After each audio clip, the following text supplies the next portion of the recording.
Salve, salve nação! Temos aqui esse corte da imprensa repercutindo a vitória do Mengão. Estreia fora de casa, na altitude e ainda vence por 2-0, poupando alguns jogadores, com muitos desfalques por lesões. Cara, nota 10. Começamos com o pé direito essa Libertadores, galera. Rumo ao pentacampeonato da Libertadores. Se você acredita, se você é Mengão, se você tá feliz, deixa o like, se inscreva no canal e ative o sininho. Quero dar os créditos para o canal ESPN, link na descrição como créditos. Simbora aqui pro vídeo com as últimas análises dessa grande vitória. Simbora.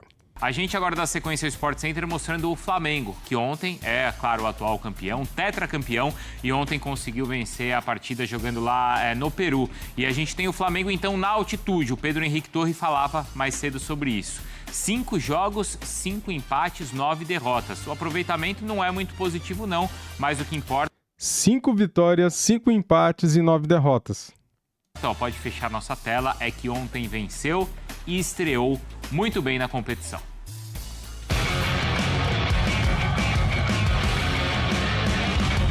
Nos últimos anos, e aí já vou chamar o Pedro Henrique Torre, mesmo quando foi campeão, o Flamengo precisou corrigir rotas durante a fase de grupos da Libertadores, até com mudanças de técnico. Dessa vez, pelo menos, o início é bastante positivo para o novo técnico Leonardo Jardim ter uma sequência firme, pelo menos até o final do ano, certo, Pedro? Tudo bem, Bruno? Um abraço para você, abraço para todo mundo. Como diria o poeta Ronaldinho Gaúcho, Flamengo é Flamengo. Então é bom sempre esperar bastante, porque a gente nunca sabe. Lembrar também que o Paulo Souza, em 2022, fez uma fase de grupos quase perfeita, porque ele venceu todos os jogos, menos um que ele empatou com o Tadieres, e aí ficou no 2-2. Naquela época não tinha VAR, foi um gol que sofreu impedimento, então teria 100% de aproveitamento. Mesmo assim, não pintou nas oitavas da competição. Flamengo é Flamengo, diria o poeta Ronaldinho Gaúcho. O Leonardo Jardim falou ontem, como vimos aí, nós somos o Flamengo, então, querendo impor o respeito na América do Sul, o Flamengo conseguiu isso ontem, uma partida bem boa, né? Na altitude, 3.350, talvez a melhor partida na altitude desde os 3-1 sobre a LDU em 2020 com o Rogério Ceni, ou Cienciano em Cusco também, 3-0 vitória em 2008. Então o Flamengo, como o retrospecto não é bom na altitude, mas ontem teve uma postura bem bacana, o time conseguiu render bem mesmo com desfalques também, né? Não tinha o Jorginho, Pulgar, Alexandro e Everton Cebolinha, mas conseguiu mais uma vez dar tranquilidade ao morador, hein, Jailson?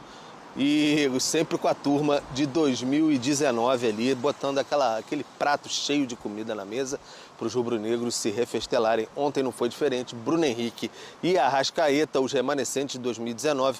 Flamengo estreia bem na Libertadores e aí dá mais tranquilidade para o restante, para a sequência, restante não, para a sequência da temporada.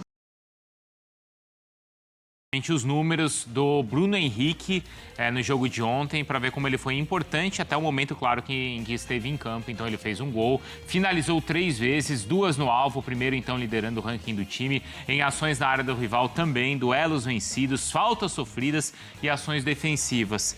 Colocando então o prato de comida na mesa, como falou o Pedro Henrique Torre. Mais uma vez ele, o Arrascaeta, os caras ali de 2019. Isso é ruim, isso é bom, isso é uma constatação? Isso é bom. O que você acha, Jailson? Mais uma constatação, né? Até porque, assim, o Bruno Henrique ontem titular, depois de bastante tempo, jogando ali para aproveitar a defesa, né, um pouco mais alta, a questão da altitude, então ele tendo ali um pouco mais de espaço para ele correr. Mas o Flamengo teve muito controle, gente. Assim, sinceramente, o Cusco é uma equipe fraca, cara. A gente tem que, né, trabalhar com a realidade. O Flamengo muito superior, tecnicamente, o Paquetá com muita liberdade, muito espaço, que geralmente ele não tem quando joga. Geralmente o armador, né, do Flamengo, seja o Paquetá ou a Arrascaeta, não tem esse espaço todo. E os volantes ali do Cusco estavam dando muito espaço. O Paquetá dominou e girou essa daí, por exemplo. Ele dominou e girou sem querer, né? Na hora que eu tava falando. Mas ele dominou e girou algumas vezes com esse espaço para dar a pifada, né? Para dar o passe em profundidade, para dar um passe lateral, até para tentar a finalização. Ele tentando bastante finalização ali de fora da área. Então, ao meu ver, foi um jogo tranquilo. Até demorou um pouco para sair o gol. mas um jogo, para mim, bem tranquilo pro Flamengo. Teve essa questão, depois a gente pode ouvir o Simon também falando das duas questões aí da arbitragem, né? Essa questão aí da expulsão, e aí tem um pedido de... Galera, não sei se vocês viram o lance do Gustavo Gomes no jogo de ontem. Eu ouvi palmeirense falando que esse lance aí do Plata era para expulsão, e o lance do Gomes não. Cara, qual o critério que eles usam? Clubismo, né? De pênalti, mas estava impedido, né, Mário? Tava... O árbitro mostra ali. A bola saiu. A bola saiu. A bola e também, ao meu ver, não foi braço. O Paquetá vira de costas ali. Não foi não. Pra mim não foi nada. Não, eu acho que fica muito em cima, de fato, da expulsão do Plata, que não aconteceu, e do gol anulado, né? Mas, enfim... E a liberdade do Paquetá e ele também trazendo o jogo ali mais para a esquerda, com o De La Cruz também por ali, favoreceu o Plata também, né? O jogo passou muito por ali.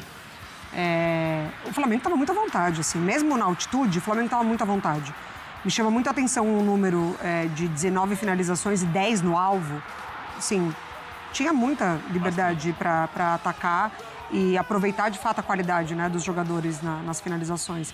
Então, acho que o Jardim ele consegue descansar alguns jogadores, e a gente falava ontem, né, de você colocar ali, mais uma vez, a prova do seu bom elenco. Porque é isso, né, ele trocou o miolo todo ali, né, do meio de campo praticamente, e ainda assim o Flamengo ele teve um bom desempenho. Então, mas aí é legal que o Pedro, né, tá aí, e a gente falou sobre essa tranquilidade do morador, porque era algo que o Flamengo em edições anteriores da Libertadores não teve. Ontem mesmo a gente lembrou o jogo contra o Alcas. Sim. Que era um cenário até parecido, e o Flamengo tropeçou. A parte diferente, né, vamos botar entre os dois times que fizeram a final da última temporada também, Flamengo e Palmeiras, que tem se destacado nesses confrontos de Libertadores, é que o Palmeiras, em fase de grupo, geralmente deita, e o Flamengo tem dificuldade, né? Mas isso já é algo do Jardim, será? Ou é uma situação, do jogo de ontem, ou dessa experiência que o time acaba conquistando também? Não, então, eu achei o time de ontem muito organizado. Também. O Flamengo, para mim, estava muito organizado, estava muito nítido qual era a ideia de jogo, o que era necessário fazer. Everton Araújo era o cara da sustentação, replicando basicamente o que o Pulgar faz quando ele está em campo. Então, na saída de bola, o Everton Araújo descia para fazer terceiro lá pelo lado direito, os laterais subiam e aí abaixava ali o De La Cruz, né, para fazer o time jogar. O Paquetá também, é que eu achei que de fato o Cusco marcou muito mal. O Cusco ficou naquela dúvida. Lembra quando a gente estava citando em relação, por exemplo, aquele Brasil e Argentina, que a gente falava que não era para ficar um intervalo muito grande entre os setores da marcação? Exatamente. Foi basicamente o que o Cusco fez. O Cusco deixou muito espaço para o Flamengo girar o jogo, o Paquetá com liberdade, o Carrascal, novamente, ao meu ver, ele bem pelo lado direito, porque o Carrascal pelo lado direito ele é mais objetivo. Ele pega a bola, geralmente ele dá o pulo, né? Ele salta e já tenta fazer um cruzamento, já tenta dar um passe para trás. O Plata também com a perna no lado, né, esquerdo, na perna boa dele, também não tem muito espaço para fazer firula, então ele tenta chegar na linha de fundo, já faz o cruzamento. Então eu achei que ontem o Flamengo estava objetivo, não teve muito aquele negócio de ficar circulando a bola. Circulou porque o Cusco dava espaço e o Flamengo estava tentando arrumar ali, né, as brechas na marcação. Mas não teve aquela questão do arame liso. Para mim teve mais a questão de você circular a bola na tentativa de arrumar espaço, porque o adversário deu muita liberdade para o Flamengo. Ô Pedro, aqui nos anos anteriores, quando o Flamengo até teve algumas dificuldades na fase inicial, ele corrigiu a rota e isso acontecia ali normalmente entre março, né, até fevereiro, março, como aliás aconteceu esse ano, só que dessa vez a Libertadores foi um pouquinho mais pra frente. Isso. Porque a gente lembra, o próprio time de 19 do Jesus, que depois atropelou ali todo mundo, teve dificuldade, teve aquele jogo, ainda era o Abel, não era? Com o Penharol. Lembra aquele jogo do Penharol? Era um jogo de vida ou morte. Depois o Paulo Souza, é verdade, foi bem, mas o Vitor Pereira não. Então as mudanças aconteciam mais ou menos sempre na mesma época do ano, só que a Libertadores acontecia também mais cedo essa fase, pelo menos, Pedro. O calendário desse ano é diferente, né? Então ele antecipou muitas questões e talvez até dessa tradição do Flamengo de trocar técnico, trocou até antes também. Então isso acho que modificou nesse sentido. Em abril, geralmente, quando tinha a final do Carioca, o Flamengo não se dava muito bem, etc. Aí tinha essa troca ali, então geralmente é o que acontecia. Mas ontem o time foi bem sólido, né? Parece que depois daquele tumulto que teve contra o Red Bull Bragantino, o time voltou bem sólido mesmo, via a equipe ali no 4-1-4-1. E ali aproveitando, por exemplo, o Bruno Henrique, que são características dos atacantes, dos jogadores, no caso, para os determinados jogos, né? Por exemplo, o Pedro e o Arrascaeta geralmente não vão tão bem assim em altitude, então o Bruno Henrique tem fôlego a dar com sobra aí, então colocou o Bruno Henrique ali no comando do ataque, enfim, puxando bastante. Segundo tempo, quando o Bruno Henrique saiu, já estava quase sem pulmão, né? Porque teve um pique que ele deu, apoiando a placa da linha de fundo e não aguentava mais, porque deu tudo mesmo. É um jogador que sabe jogar em altitude e o time foi bem agrupado, bem consciente até. Uma atitude na altitude, a atitude do Flamengo foi diferente. Acho que isso contabilizou bastante. Só para acrescentar, Bruno, por toda essa logística que existe e tudo mais, o Flamengo ainda deu uma atrasada, está voltando ainda. Já era para ter chegado de manhã, talvez chegue à noite. E tem sábado, 18h30, Fla-Flu, Maracanã. Então vai ser bem corrido para o Leonardo Jardim. Cara, por que a CBF marcou esse jogo do Flamengo sábado, cara? Sabendo que o Flamengo jogaria, isso daí já faz tempo que eles sabem, né? Que o Flamengo jogaria lá no Peru, longe pra caramba, uma logística ruim, jogando na altitude, na quarta-feira à noite, daí os caras marcam para sábado às 18h30 o jogo contra o Fluminense. Lembrando que o Fluminense jogou um dia antes, jogou na terça-feira, né? Flamengo muito prejudicado nessa rodada, galera, muito mesmo, cara. E o Corinthians também. O Corinthians vai jogar hoje, quinta-feira, e joga contra o Palmeiras domingo. Ou seja, o Corinthians também terá um dia a menos de descanso. E o Palmeiras jogou ontem. Fluminense beneficiado na rodada do Brasileirão, porque vai ter um dia a mais de descanso, e o Palmeiras também beneficiado na rodada do Brasileirão. Valeu, CBF, ó. Lisura pura, hein? Quer dizer, perdeu o dia, né? Perdeu. Oh. Não, e Perdeu chega o dia de como, hoje. né? Porque amanhã também, você chega exausto, né? Amanhã. Perdeu a folga, no caso. É isso. Sim, perdeu. Mas uma folga cansativa, você não Exato, descansou né? na folga. Enquanto o Fluminense teve um dia, também teve uma viagem desgastante, porque foi na Venezuela, mas jogou um dia antes, para um jogo que já é no sábado. Que já é no sábado contra esse Fluminense que não te Absurdo. permite descansar no jogo, né? Porque o Fluminense do Zubeldia, ele te convida a jogar. Isso. Vocês falavam de um time mais organizado e, ao mesmo tempo, o Pedro lembrou as mudanças, ontem algumas por conta da altitude, os desfalques, principalmente os dois volantes. Mas já existe um time, assim, que a gente bate o olho e fala, esse é o time do Leonardo Jardim? Ou não vai ter isso com ele? Então, eu acredito que ainda não, porque ele tem revezado, né? Ele tem revezado algumas peças. Por exemplo, ele ainda não... Eu não lembro, tá? De repente o Pedro possa lembrar, mas ele tem revezado principalmente o Arrascaeta com o Paquetá, na função ali de organizador. Por exemplo, o De La Cruz ontem, pô. O De La Cruz ontem de titular na altitude. Que também era algo que... O De La Cruz, inclusive, acho que ele não saiu, né, Pedro? Acho que ele jogou 90 minutos, se eu não estou enganado. Acho que se eu não estou enganado, né? Saiu no finalzinho. Saiu no finalzinho só? Porque o De La Cruz foi outro, era outro cara que também na altitude, porque eu lembro que toda vez que tinha jogo na altitude... Pode falar, Pedro. O Léo Ortiz entrou no lugar dele 39 do segundo tempo. É isso, 39. É que eu fiquei na dúvida em relação ao Everton Araújo. Mas o De La Cruz, toda vez que tinha jogo na altitude, o De La Cruz e o Alan.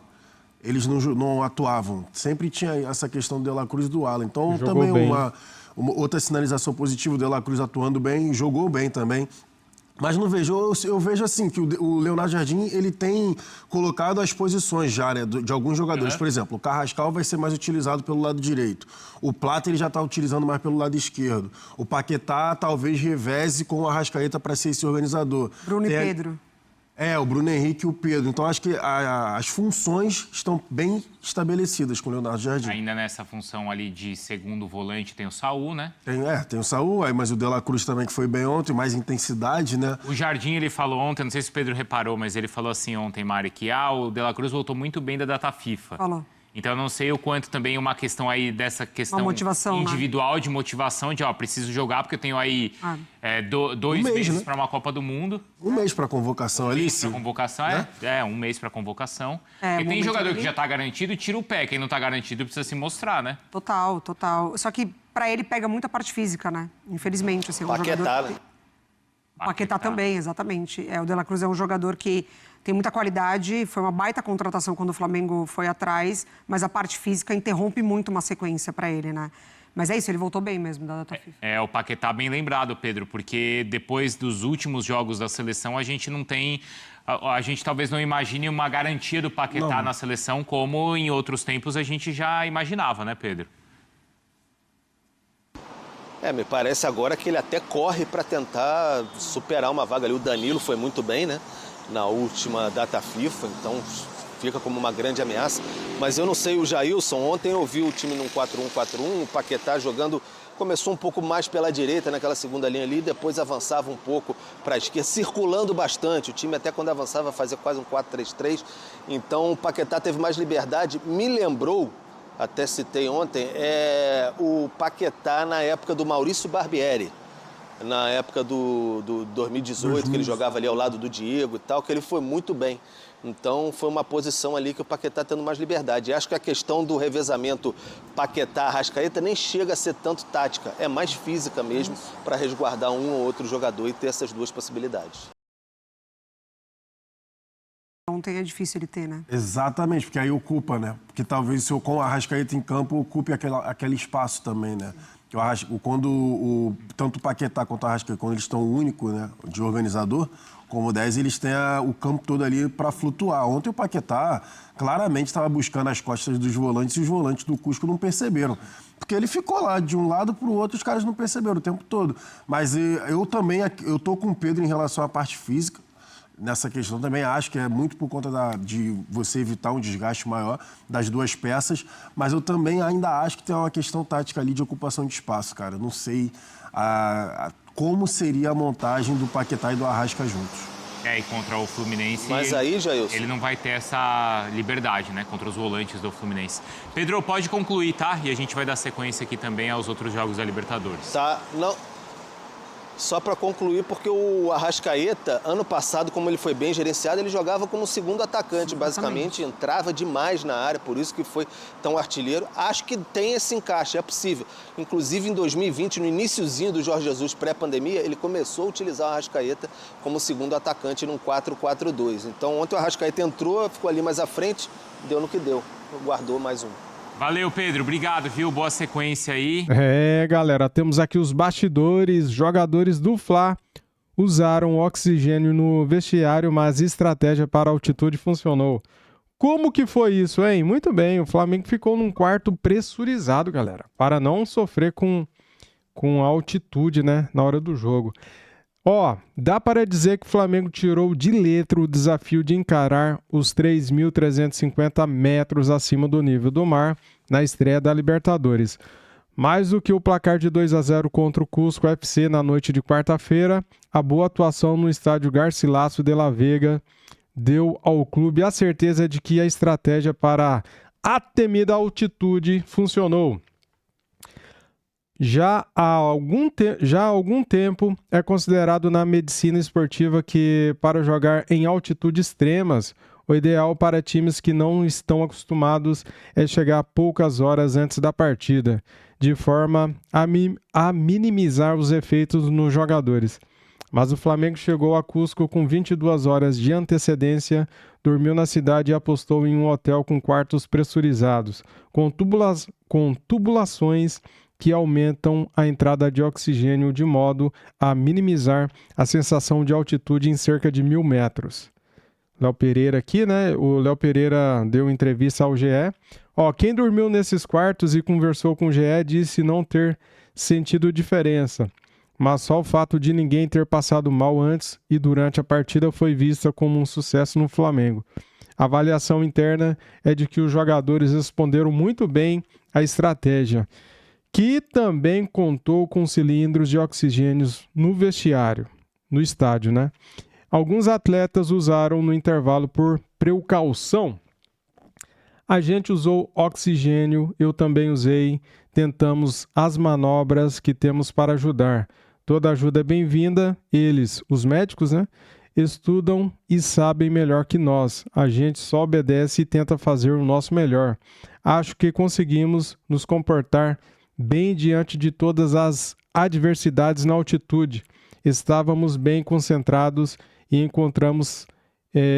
estávamos bem concentrados e entramos sabendo o que tinha que fazer.